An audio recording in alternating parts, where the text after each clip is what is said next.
This used to be a small platform used as a step to our laundry room door.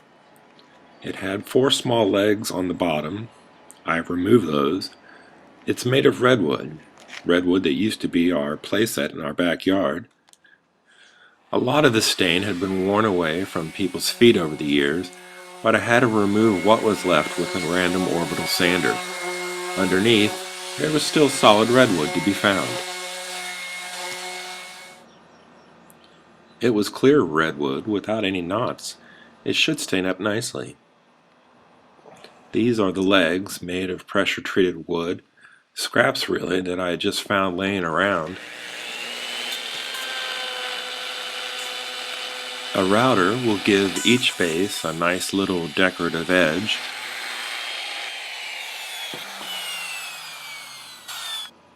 After more sanding and a coat of primer, the pieces were ready for the final coat of exterior latex house paint. All the edges, all the sides were painted so that after they were assembled, water would be less likely to seep in and cause the paint to peel. A little latex caulking before assembly also will help keep water from causing the paint to fail. Clamps will hold the piece together as I drill the holes for the long wood screws that hold the legs and the base and the top together. Both sides are done in the same way.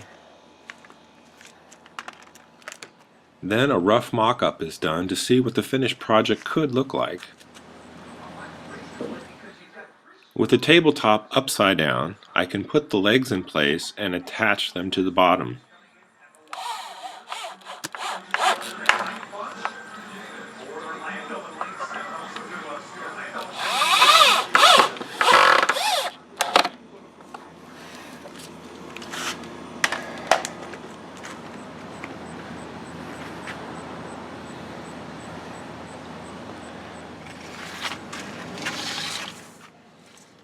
I'm pretty happy with the table height.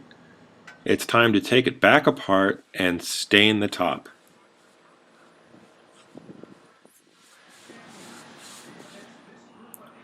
After the stain has dried, it's time to put the legs back together with the tabletop. It's one piece now, but it's not as strong as it could be.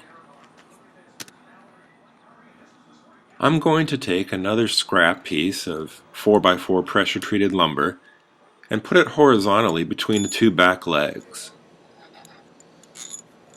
6.5-inch lag bolts pre-drilled through those back legs attach to that horizontal piece and give the completed table a lot of lateral strength. Here's the finished piece. It's mostly made from recycled pieces of lumber, and it's pretty maintenance free. It should last for quite a few years before it needs repainting or touching up with a stain. If you enjoyed this project, please click subscribe. Thank you for watching.